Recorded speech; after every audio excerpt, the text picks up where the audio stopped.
Des produits de première qualité, premier choix, marque originale. Baolay manolotra anao ny fampalalam-baovao. Baolay, toujours meilleur. Porte, fenêtre, volets roulants, véranda, rideaux métalliques, tôle, vitres, soc à vitre, très sincèrement. Ny fampalalam-baovao iarahanao amin'ny soc à vitre. Ity misy vaovao, savony spesial, aingam-piasa no sady mora mandroatra. Savony spesial manolotra ho anao ny fampalalam-baovao.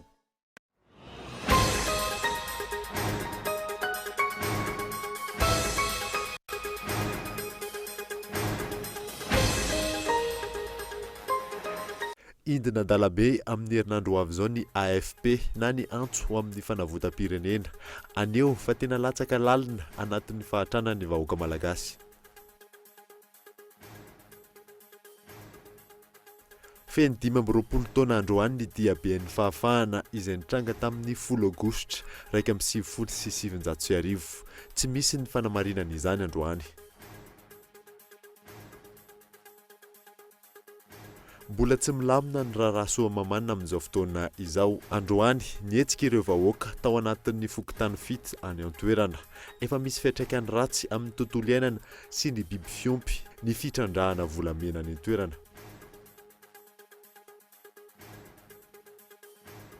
Nivadika tamin'ny teny nomeny teo anivon'ny komina Antananarivo renivohitra momba ny mpivarotra amoron-dalana. Idina an-tsehatra izy ireo manomboka rahampitso. Any ivelany kosa efa 5 andro zao no tsy nahazo famatsiana rano ny mponina izay miisa 2 tapitrisa any Aleppo Syria. Mitohy hatrany ny ady eo amin'ny tafika siriana sy ireo mpikomy anti-Assad. Ny andindinireo arahanao afaka fotoana fohy.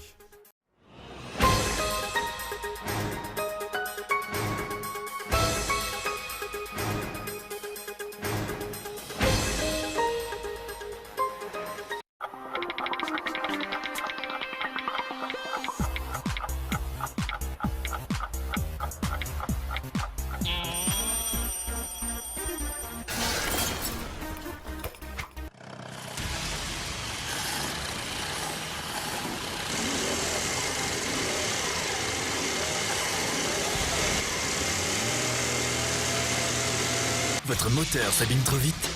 Changez de marque d'huile. Boss Lubricant, fabriqué à base d'un composé de dernière technologie sans cesse amélioré, qui protège votre moteur en l'aidant à résister efficacement à la pression et au frottement. Boss Lubricant, pour un moteur toujours plus résistant.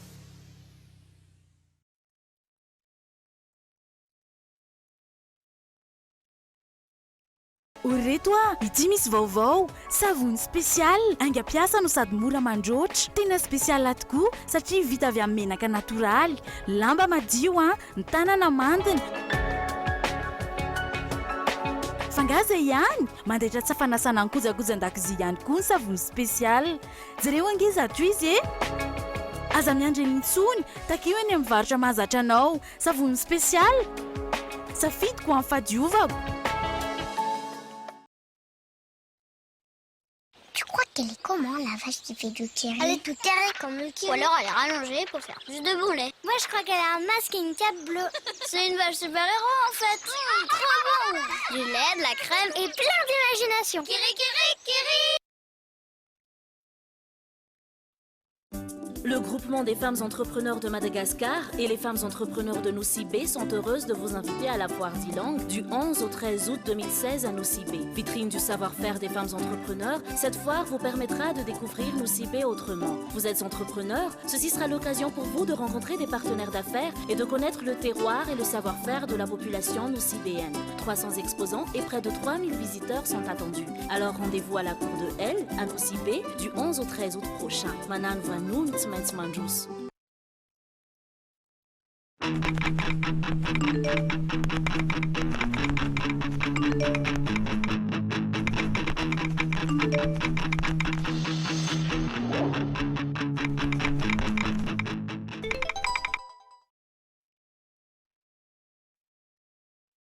Quelle fourniture scolaire te donne plus de sensations et te motive à travailler? Des crayons robustes avec des mines résistantes, faciles à tailler et qui donnent de la couleur à ta vie. Des designs innovants avec des petits gadgets marrants qui vous font tourner la tête. Des matières ergonomiques et flexibles qui se plient à votre volonté. Des fournitures performantes et pratiques qui t'accompagnent tout au long de l'année. Maped, le leader mondial des fournitures scolaires. Maped est une marque déposée. Attention, contrefaçon. Maped. À l'égard des produits haut de gamme à l'esthétique soignée, Baolai exploite les meilleures technologies hautement novatrices. Le subwoofer JYO vous offrira une qualité sonore exceptionnelle.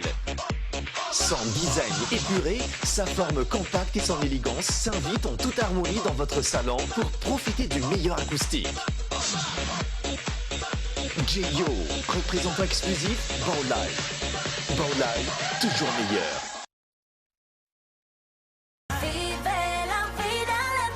Portes, fenêtres, volets roulants, véranda, rideaux métalliques, tôles, vitres. Soka Vitres, fabricant poseur et spécialiste de pliage de tôles et bien d'autres, vous propose un large choix pour tous vos projets de construction ou de rénovation. Elle fabrique sur mesure toutes vos menuiseries alu à prix d'usine. Alors qu'attendez-vous? Venez nous voir à Andouta Pénac ou sur notre site internet. Soka Vitres, très sincèrement à votre service.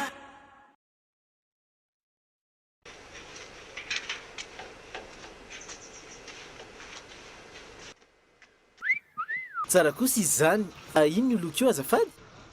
Primokat io ramsa. Aiza no aza ahitana an'io? Ahitana azy daholo ny quincaillerie rehetra izay mahazatra anao. Sura mihitsy amin'ilay lavako azy. Merci e. Ono misy an'le primokat ato aminareo? Ie, misy ka. Amin'ilay inona ny tendra misy? Za manko mila mandoko vavahady ary mila maromaro mihitsy. Misy sady misy amin'ilay eto amin'ny vitsara io. Sady mora le izy.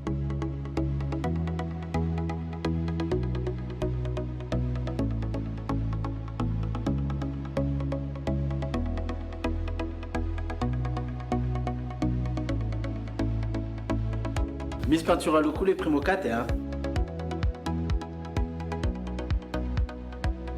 Exigez la gamme de peinture Primokat chez votre revendeur habituel. Primokat, une valeur sûre pour toutes les surfaces.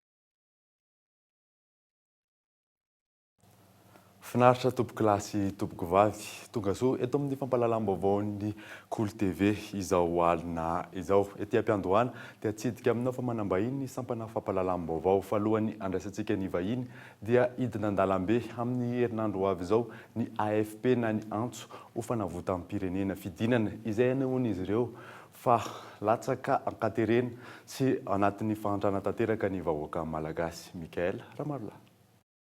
Fanaovana varobombany arem-pirenena nalasana ain'olona maro ny famarotana ny orinasa-panjakana toy ny Air Madagasikara ny famadihana tanindrazana tsy fananganana ny haute cour de justice ny kolokolo maro isan-karazany indrindra ny fanomezana malety amin'ny androm-panjakana maro ihany koa ampahany amin'ny zava-misy amin'izao fotoana izao izany raha nambaran'ny AFP na ny antso fanavotam-pirenena.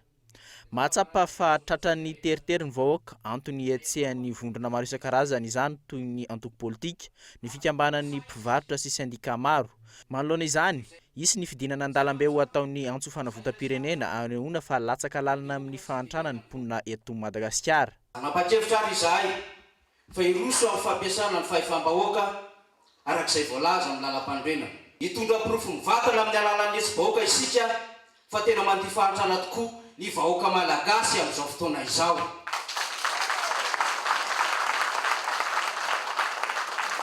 Ijoro iaro ny tandrazana isika fefa eto ambohitra ny vahiny manao ampimamba ny arena sy mangorona ny tany. Amongotra ny herim-maizina isika izay mangeja amin'ny Madagasikara tokoa ary ny ariary izany amin'izao repoblika fahavatra izao. Iara-ndraindraikitra hanavitra ny firenena isika ary amerina indray ny asan'ny tany. Dia miantso ny vahoaka malagasy rehetra ny AFP fahasivy ambin'ny folo ny volana aogositra 2024 ho tonga marobe ny amin'ny kanjan'ny fahaleovatena na ny arabe ny fahaleovatena manomboka amin'ny 6 ora sy sasany maraina anorizantsika izany tolona izany. Na inona hitranga amin'ny herinandro tsy maintsy ho tanteraka ny hetsika raha nambaran'izy ireo. Etaetan'ny vahoaka maro no atao ary fandresena no tanjona raha ny fanazavana hatrany. Io dia hetsy vahoaka ary fanambara teo ny antony satria manontany ny filoham-pirenena hoe porofo ihany fa mahantra sahirana vahoaka dia hitondra porofo ny vatana ao amin'ny filoham-pirenena zay amin'ny alalan'ny hetsy vahoaka io. Tsy hangataka autorisation zay atsika an-tany ary ny vahoaka ny tompon'ny fahefana. Efa nambaranay zany ary iza moa tsy efa nanao hetsika ka nangataka lalina fa tsy nahazo fa nitondra anakay zany. Ny zany everinay fa fandanimpotoana zany efa nanome fotoana amin'ny vahoaka malagasy zay amin'ny 19 dia any ny fotoana zany. Zao tsy nanao an'ity fanambarany ity zay ary tsy niannonce date raha ohatra ka olona kanosa ary tsy misy biby fampitahorana eto fa samy malagasy ary tsy misy malagasy resy amin'ny taniny zany. Marobe ny everinay fa malagasy izay resy lahatra amin'izao hevitra entin'ny AFP zao. Raha misy voasambotra eo misy tolona foana eo ary raha misy roa voasambotra eo mbola misy fanotelo nijoro eo. Raha misy fanotelo ny voasambotra eo misy fanefa nijoro eo. Io efa nambaranay fa io tolona tsy mijanona io mandrapatonga amin'ny fandresena. Leo ny be marena nataon'ny fitondram-panjakana izy ireo ka ny fanamafisana ny hetsika efa nisy hatr'izay no anton'izao. Natao ny fanehoan-kevitra, natao ny fifanarahana maro saingy manao fanahiniana tsy mihaino tsotra izao ny mpitondra. Feno 20 taona androany ny diaben'ny fahafahana izay nitranga tamin'ny 10 aogositra 2017 tsy misy anefa ny fanamarinana izany androany. Fanadidina. Nangina tanàna Antananarivo tamin'ity androany ity, nampametra-pantaniana ny mpanara-baovao ihany zany satria feno 20 taona androany ny diaben'ny fahafahana izay niseho tamin'ny 2017. Tsy tsaroan'ny olon-tsotra sy mpanao politika intsony ve io daty manan-tantara io. Olona maro anefa no namoy ainy sy nitondra takaitra tao aorian'io diabe io. Ireo filoha teo aloha izay lazaina ho tompon'antoka tamin'izany tsy niseho vahoaka na naneho hevitra na nanatanteraka tsy ay. Samy nangina na ny filoha teo aloha Didier Ratsiraka na ny filoha teo aloha Albert Razafy. Filoha teo aloha izay samy manana ny anjara ndraikiny tamin'ny nahafatesana olona tamin'ny 10 aogositra 2017. Nangina araka izany renivohitra izay nisehon'ny fifandonana Nahirivaika. Tsy nisetsika na teny Analakely amin'ny kianjan'ny 13 Mey, na teny Ambohijatovo, na teny amin'ny lalana mampifandray Analakely sy Iavoloha. Araka ny nambarany avy eo anivon'ny prefekturan'ny polisy n'Antananarivo, Atrimaly, tsy nisy nametraka fangatahana hanao hetsika manoloana an'io tsy io. Na izany aza, nahitana mpitandron'ny filaminana ihany nivezivezy eraky ny tanàna. Hatramin'izao tsy fantatra mazava tsara ny isan'olona namoy ny ainy na naratra nandritra iny hetsika iny. Tsy fantatra mazava tsara ihany koa ireo tompon'antoka nahafatesan'olona. Toa vitavita ho azy hatrany. Raha ny fepetra-takian'ny fihavanam-pirenena nefa nijerena, mila voaka avokoa ny marina rehetra momba ireo hetsika goavana nahafatesan'olona teto amin'ny firenena. Tao aorian'io diabe io izay nolazaina fa diaben'ny fahafahana, tsy tanteraka ny nofinofin'ny mpitolona sy ny vahoaka malagasy dia ny hiadana sy ho finaritra araka ny hira-pirenena. Araka ny efa nambaran-teny am-piandohana dia manambahiny ny sampanana fampahalalam-baovao izao alina izao. Tsy izy izany fa professeur Ralson Roger isan'ny olona anisan'ny niady tany amin'ny tolona 2017 zany hoe tamin'ny 10 Août izany. Miarabanao tonga soa eto amin'ny fampahalalam-baovao. Miarabanao koa dia miaraba ny mpanaraka ny Kolo TV. Fanontaniana voalohany apetrako aminao dia hoe azonao tsahivina ve ahoana inona tsara na tonga ny reny tolona tamin'ny 10 Août reny? Ny tantara moa zany dia niainga hatrany amin'ny 2017 taoriana fahaleovatenantsika nefa nitranga ny disadisa rehetra no ny fisiny zany ny azo atao hoe tsy fisiny rara sinitsy ny teto amin'ny firenena, indrindra moa ny fanjakan'ny vahiny tamin'ny resaka fampianarana. Efa taty aoriana tamin'ny 2010 moa zany 2010 dia vokatry le fandaniana natao io dia tamin'ny 7/7/7 zay nefa nanomboka ny dinika tamin'ny professeur Zafy Albert, pasteur Andriamanjato sy vitsivitsy dia nambolavola ary raika amby 10 niaraka tamin'ny namana mpanao politika maro no tanteraka le izy. Ny tolona tamin'ireny dia hoe fanovana rafitra, fanovana fitantanana amin'ny firenena ary indrindrindrindra mba andraisan'ny malagasy an-tanana amin'izay no aviny. Dia sia fandraisana koa ny fanatanterahana ny vokatra eto amintsika mba hoahodina hositrahan'ny malagasy mba ahafana mamorona asa be lehibe sy hampety ny fiainan'ny vahoaka malagasy. Namolavola tokoa zay vinakasa tamin'izany satria rehefa tanteraka ny convention zay niarahana namolavola dia nitsangana ny rafitra fa talohan'io dia tsy aivoko tsara matoa nisy ny 10 aogositra dia tsoroka avy hatrany hoe nisy namitaka ny amiral Didier Ratsiraka. Rehefa maraina mantsy misy makasary eo ny télévision anankiray fantatrareo ny tiako tenenina dia vitsikely ny olona amin'ny 13 mai dia iny noentiny ihany hoe tsisy olona akory eo natongazany teny hoe nahiodina impito amby fitopolo eo ary nareo ozy tsy minjera mandanjeriko. Nefa moa nasosika hevitra fa tsy nekeny. Dia nisy ny 10 aogositra iny nanao diabe amin'izay ny Evela Rasalama. Mariako fa tsy nisy mipika mihitsy nefa tamin'izany ny teto Antananarivo no ny fitsipika ny fean'ny Evela Rasalama tao amin'ny département politique izay nisy anay. Dia rehefa nisy ny raha mandrika iny dia tsy nanaiky intsony amin'izay ny rehetrarehetra. Dia ndeo hoe andao esorina ny filoha amiral Didier Ratsiraka. Kanjo moa niafara ihany tamin'ny convention le izy. Zany hoe le convention dia hoe nijanona teo izy karazana endriky ny firaisam-pirenena sy ny fiandriam-pirenena reny takin'ny avy any ivelany io. Dia nisy ny premier ministre izay mena fahefana feno ary nisy ny haute autorité de l'État zay professeur Zafelbert tantana azy. Ny tenako moa tao amin'ny vice président ny SAE ny andraikitra ny raharatra sy arabola. Zay ny rafitra tamin'io dia natao tokoa ny fifidianana satria nareo tena tanteraka amin'ny premier ministre dia nangarara tokoa lany professeur Zafelbert. Zay raha tsotsaivina zany tantara fa raha ohatra angamba nandraiky avy hatrany an'ilay fanarahany tsy nisy le 10 aogositra tsy nisy ny rahalatsaka tsy nisy maty akory teto amintsika teto. Ary 20 taona androany moa zany ny raha tsaivina io resaka 10 aogositra 1997 io ahoana ary ndray ary ny fijerinao ankehitriny amintsika amin'ny teny zao misy ve ny hoe mbola olana ataony amin'izao fotoantsika amin'ny teny zao ny fitondrana na hoe misy efa nialana ve ny zavatra natao nefa mbola mipotra ihany aty aoriana mbola mitojo ihany eo anatin'ny solombavambahoaka ohatra misy an'izany hoe le efa ohatra ny lazainao teo hoe misy le voavidividy misy le famadihana ahoana no jerinao aty aoriana 20 taona aty aoriana. Za nanao 170 collégien tamin'izany 170 mbola tanora dia tanora ary zay nazahona ilay toeran'ny premier ministre moa hoe mba omenan'ny tanora. 2 arivo mbola atao koa fa 7 arivo moa koa efa mipetrapetraka satria efa tao ihany ny vakaviana nefa tao ihany koa ny tsy fitiavako hoe korotana zany. Dia ny lesona azo tsoahana dia ny vahoaka rehefa tonga amin'ny tanjona tsy ahafahany miafy intsony na manaiky intsony dia tsy maintsy mitroatra izy. Zay moa toetran'ny malagasy zay. Malagasy zany maropery fa rehefa tonga ny fotoana tokony hitroatra dia mitroatra izy.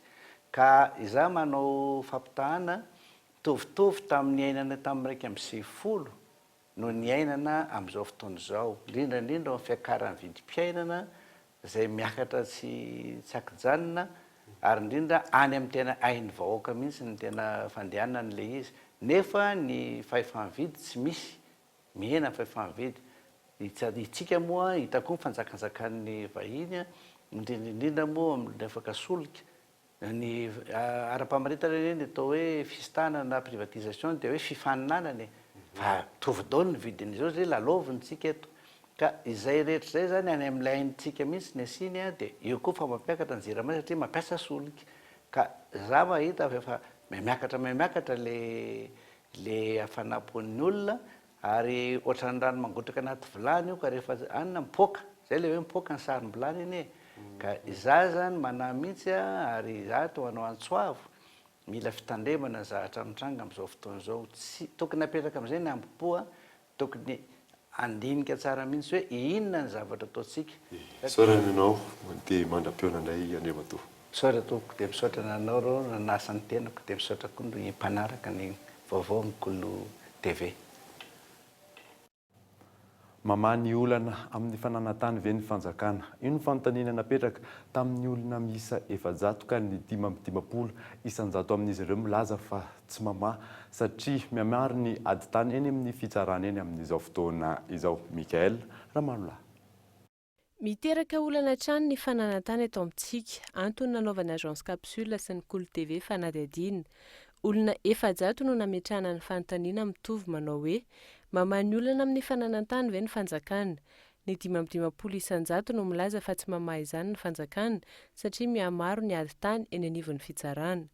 20 isanjato kosa no milaza fa ny ady tany izay ahitany ny fanjakana olana amin'ny vahoaka ihany no vahany. 17 isanjato no milaza fa mihamaro ny orinasa tsy miankina misahana ny fivarotana tany eto amintsika. Manohitohina fiandrianam-pirenena ny olana misy amin'ny tany raha ny fanazavany teo anivon'ny vondron'ny mpanohitra manaraka ny ara-dalàna. Le olona manao fananazaritany 20 taona 30 taona lasa tsy voahaja izay fanajaritany nataony izay. Dia io no mipetraka ny adihevitra hoe atao inona ara ireo olona reo dia misy amin'izay le vahiny manarautra an'izay zavatra zay dia te hividy manao ankolaka na manao mivantana ahazo an'le tany.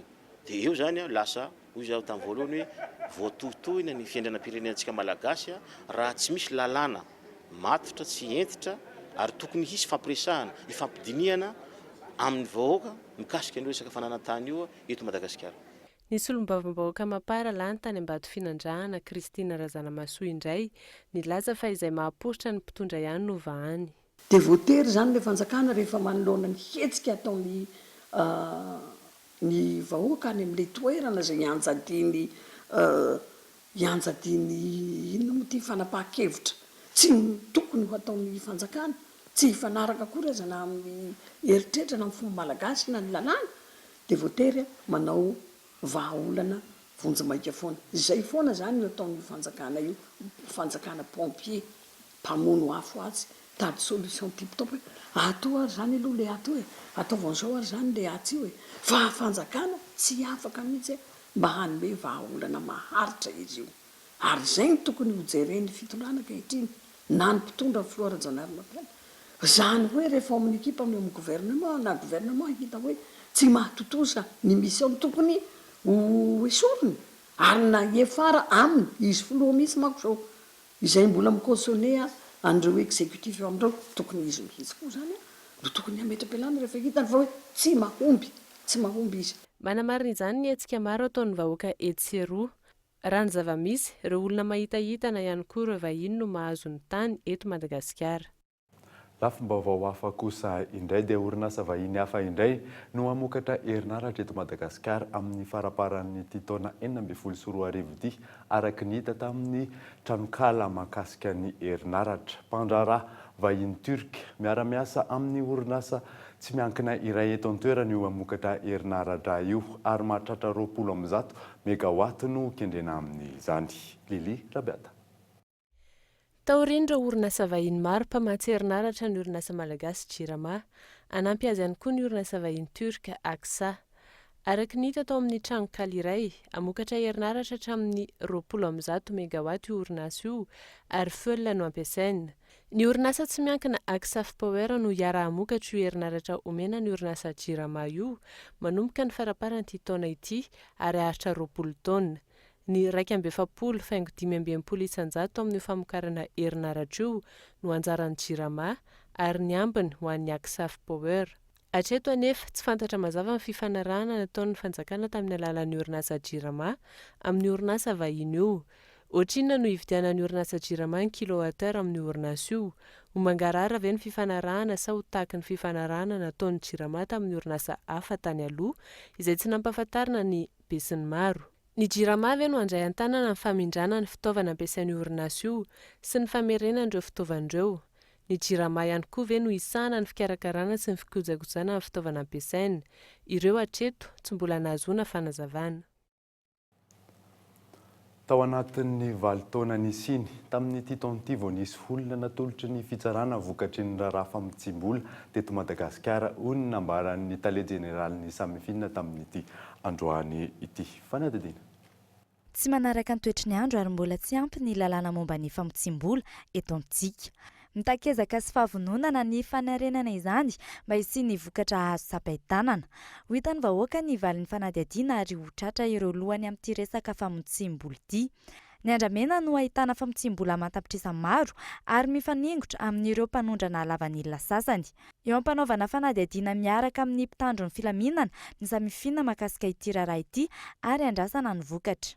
Tamin'ity taon'ity zany no namarihana voalohany fanamelohan'ny fitsarana raharaha famitsim-bola izay nampitain'ny Samifina ny fitsarana tamin'ity taon'ity zany sika hatramin'izay nanombohan'izay vao nanomboka nahazo fanamelohana avy amin'ny fitsarana andreo olona izay voaroroy tanatina raharaha famitsim-bola. Famitsim-bola makasika varotra fananana tsy azy izay ny anankiray dia raharaha ihany koa fanadihadiana manodidina famitsim-bola tao anatina fivarotana tsy ara-dalàna fitaovam-piadiana. Mitaky vokatra azo sapain-tanana avy amin'ny Samifina ny avy eo anivon'ny Komeza makasika ny famitsim-bola sy ny famatsiam-bola ny asa fampiororona. Nanolotra fitaovana ho an'ny Samifina izy ireo tamin'ity androany entina hanatratrarana izany tanjony izany. Mariana eto fa tsara koa raha ohatra ka samy manana an'izay raha samy manana an'izay efficacité zay daholo ireo olona rehetra izay miandraikitra ny zavatra rehetra atao anatin'izay ady izay isan'izany ny polisy ny gendarme eo amin'ny fanaovana ny fanadihadiana sy eo ihany koa ny sehatry ny fitsarana eo amin'ny fanaovana ny fanenjehana sy ny famoahana didy. Andrasana araka izany ny vokatra ho azo avy amin'ny fampiasana ireo fitaovana vaovao ireo. Miandry ny mpanara-baovao ho sarina ve ireo mpamotsy vola amin'ny raharaha andramena izay tsy nitsahatra tao anatin'ny taona maro. Ny voana ary tsy mandeha araka ny tokony ho izy intsony ny fitantanana Antananarivo ankehitriny araka ny fanankevitry lalatiana Ravololomanana androany. Misy ny kitrana trano ary tafiditra amin'ny resaka antoko politika ihany koa ny fitantanana. Mianta Nandrianaivo. Tafiditra raharaha politika amin'ny fitantanana ny tanàna Antananarivo ankehitriny. Betsaka ny tsy mangarahara sy tsy mandeha amin'ny zelon'ny intsony. Anisan'izany ny fandaniana ny teti-bola nataon'ny mpitondra izay nitrisana vola mitentina 90 miliara ariary ratsahivona. Eo ihany koa ny fampiasana ny Easy Park izay miteraka olana betsaka eto Antananarivo renivohitra. Misy ny kiatrano trano ary mifangaro loko politika amin'ny fitantanana raha ny nambaran'ny lalatiana Ravololomanana androany. Entin'ny mpitantana ny manana ny fifidianana ny ho filoham-pirenena ny taona 2024 avy izao ny fitantanana ny renivohitra raha ny fanazavana. Tsy miafina akory ny fikendrena hanaovana ny tanàna Antananarivo renivohitra Madagasikara ho tohatra fiakarana ny manana ny 2018 izay milaza hoe raha bahoaka sarotady ka tsy azo afangaro mihitsy na amin'ny raharaha tokantrano na amin'ny raharaha am-pianakaviana na amin'ny raharaha orinasa na koa amin'ny raharaha nantoko. Hoe mampifangaro an'ilay raharaha nantoko sy ny raharaha orinasa amin'ny raharaha tanàna dia fampindramana ny tanin'ny tiko eny Andotapenaka ho ataon'ny commune Fourrière. Tsisy dossier aty aminay tsy voasoratra ao anatin'ny lahadinika izany nefa dia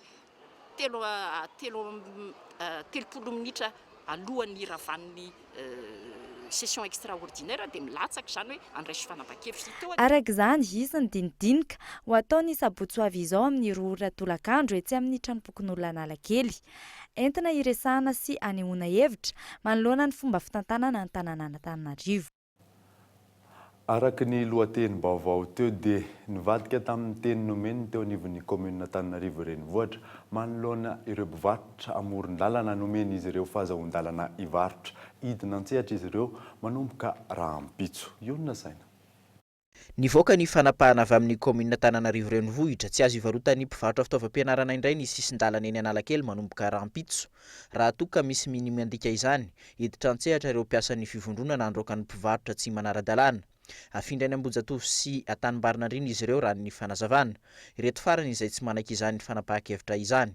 Teniteny délégué firaisana voalohany hoe ty taratasina ty ozy izy dia mbola hoentina any amin'ny maire ozy izy madame le maire ho jerevany na oke na tsy oke fa miverina nareo raha pitso dia noho nefa tonga tany zany zay a ny pitsony iny dia tonga dia oke dia nomeny taratasy hoe ty entinareo any atsy mazaza mandoa volam-panjakanareo mandoa quittance dia mipetraka amin'ny toerana dia noho nefa mipetraka nefa zay zao dia nandoa volo zay 900 000 300 000 par mois ny quittance anay.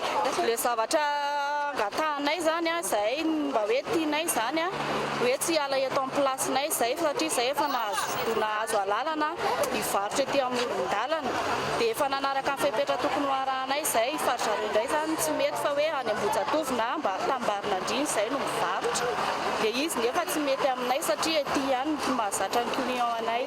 Arak'izany tsy anaiky hatramin'ny farany ireo mpivarotra ireo satria efa nandany vola nanaovana izao varotra izao.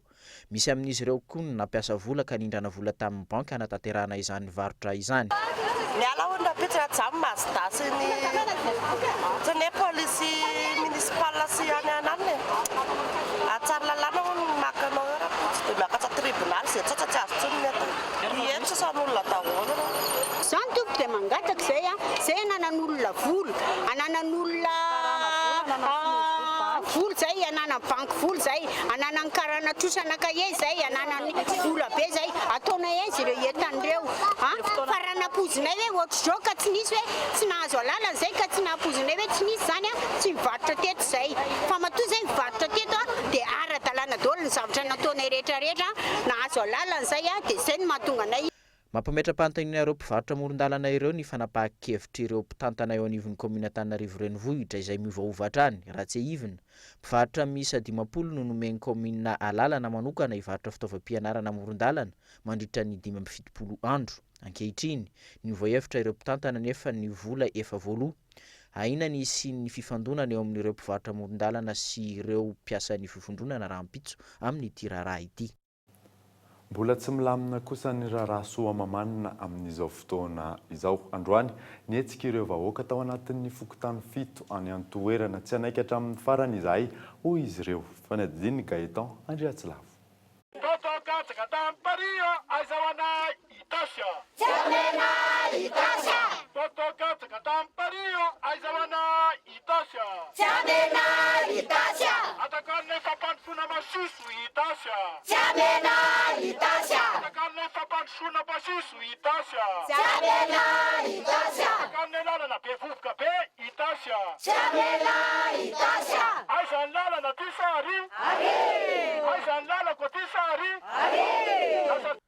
Nidina an-dalambe indray ireo mponina manerana ny fokontany 7 manodidina ny Soamamanina androany.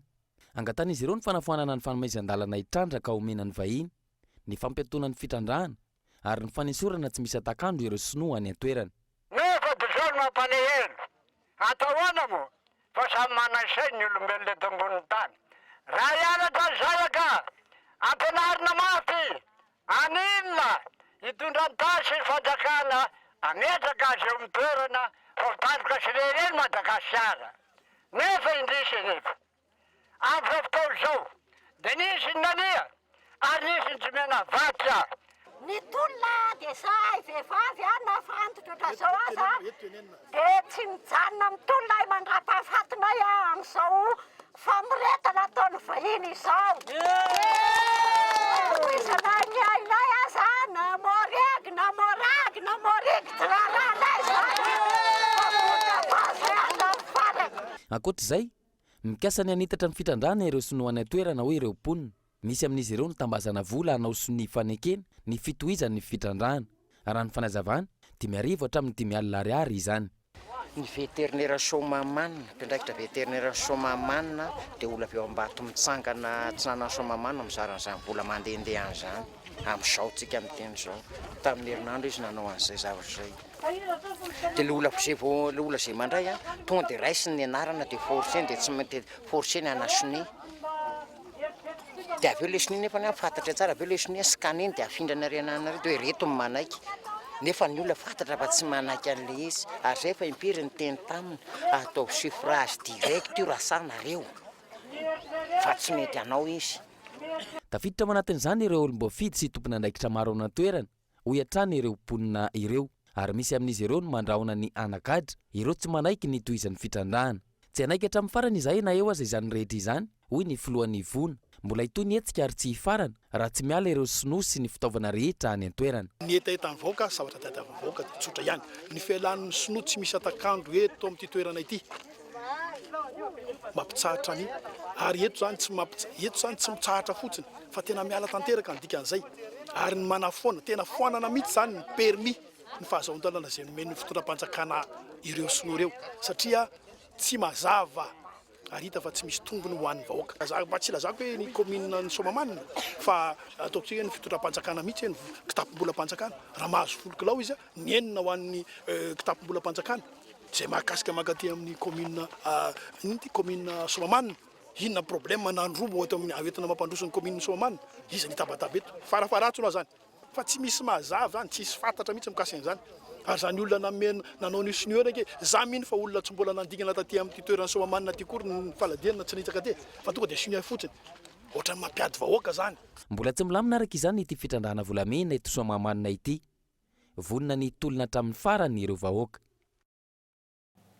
Nandritry ny fihetsiketsehana nataon'ny mponina any Somamanina iny dia nanamafy izy ireo fa efa misy fiantraikany ratsy amin'ny tontolo iainana sy ny biby fiompy ny fitrandrahana volamena any an-toerana. Manamafy ny hoaviny ary izy ireo. Gaëtan Andriatsilavatra.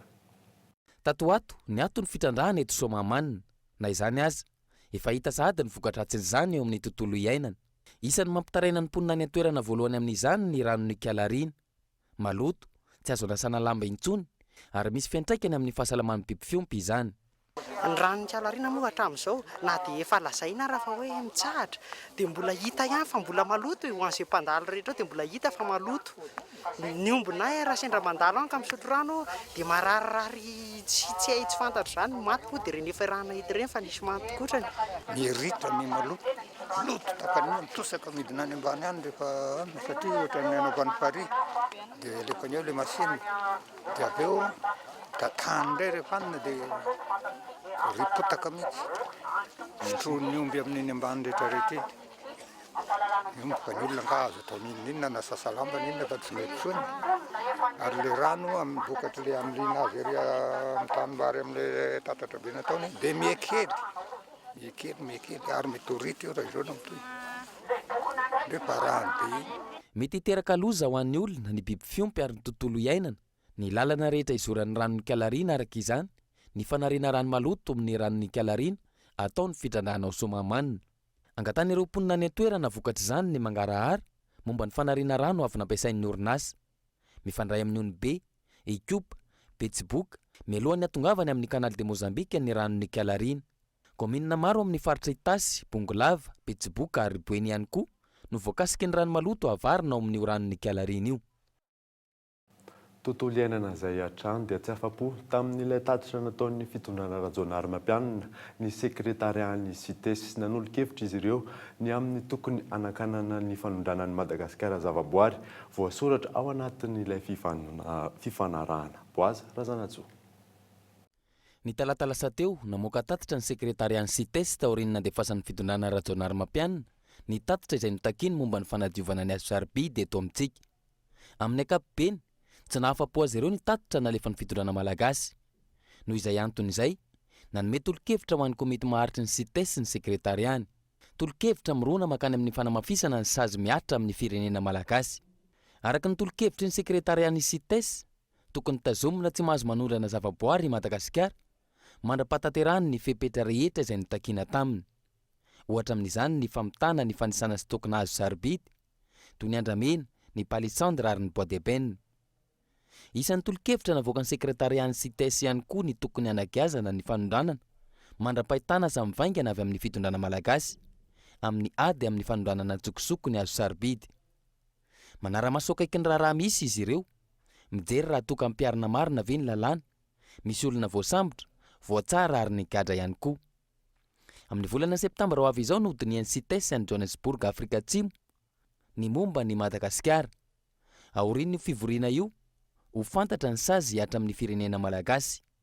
Sazy izay mety hatra hatramin'ny taona 740. Raha ny ady amin'ny fanondranana tsokosoko ny azo sarbidy no jerena, tsy misy asa mivaingana nataon'ny mpitondra, hany ka tsy mahatoky azy ireo ny CITES. tontolon'ny fampianarana kosa indray dia andro faharoa amin'ny fitsarana ny taratasy-panadinana ny fanadinana baccalauréat tamin'ity androany ity. Tsy misy ny fiantraikany amin'ny notin'ny ankizy ary efa nifanaraka ny teo amin'ny anivon'ny commission d'entente manoloana n'ilay olana tamin'ilay fitsarana ny taranja physique chimie sy sciences naturelles. Ionona saina.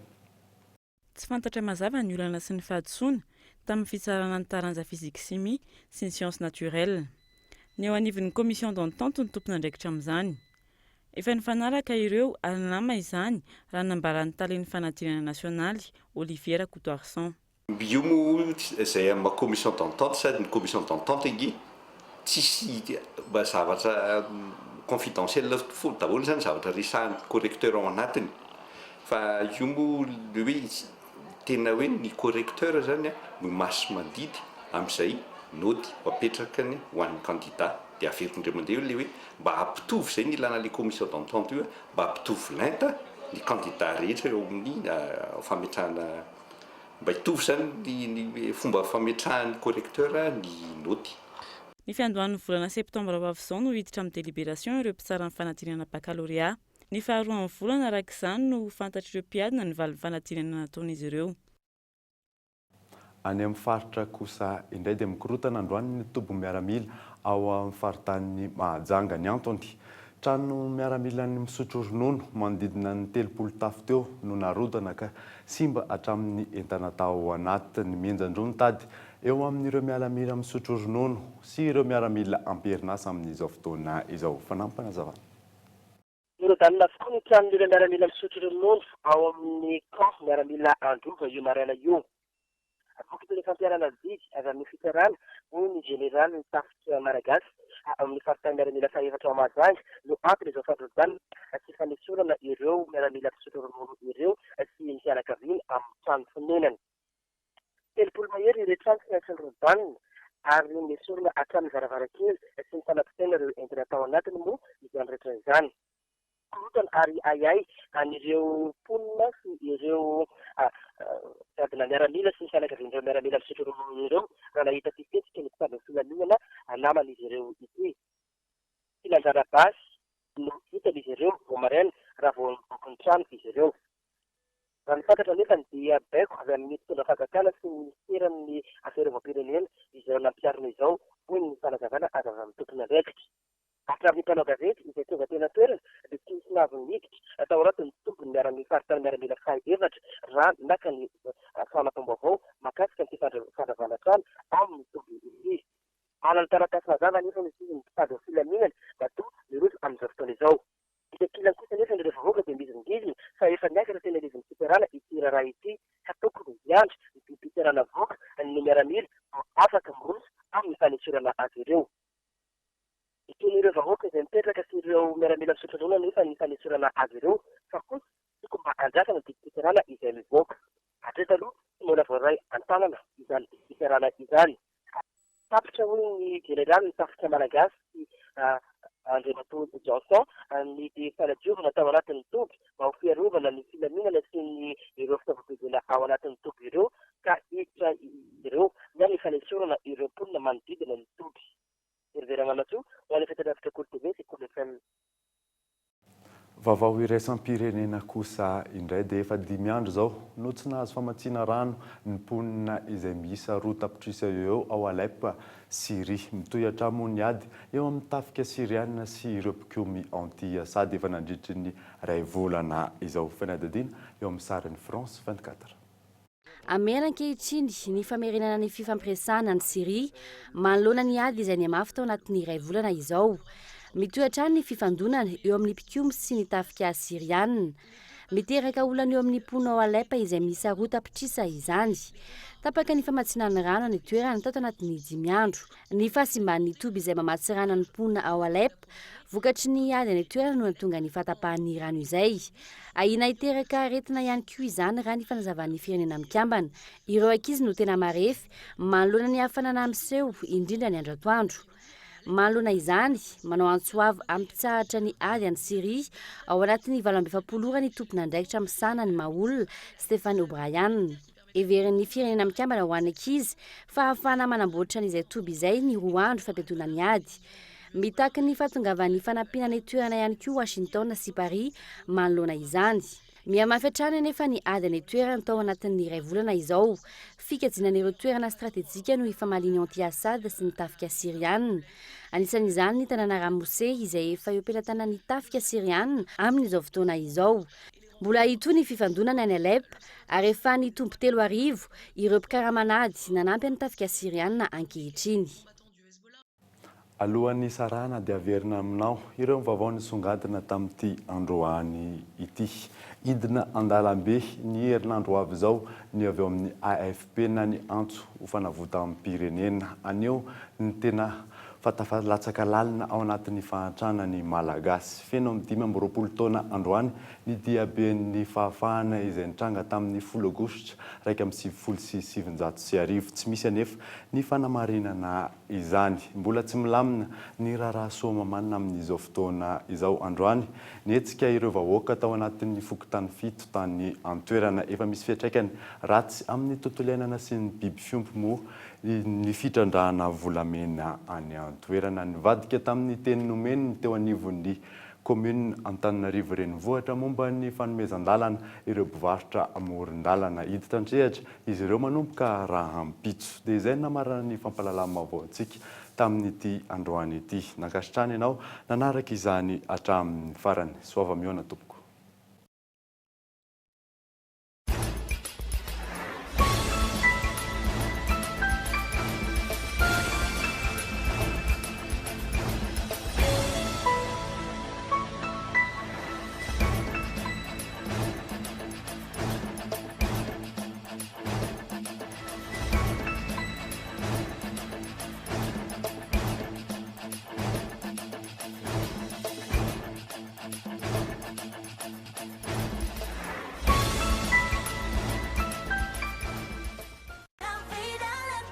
Porte, fenêtre, volets roulants, véranda, rideaux métalliques, tôle, vitres, soc à vitres, trisse en serment. Ny fampalalam-baovao niarahanao tamin'ny soc à vitres.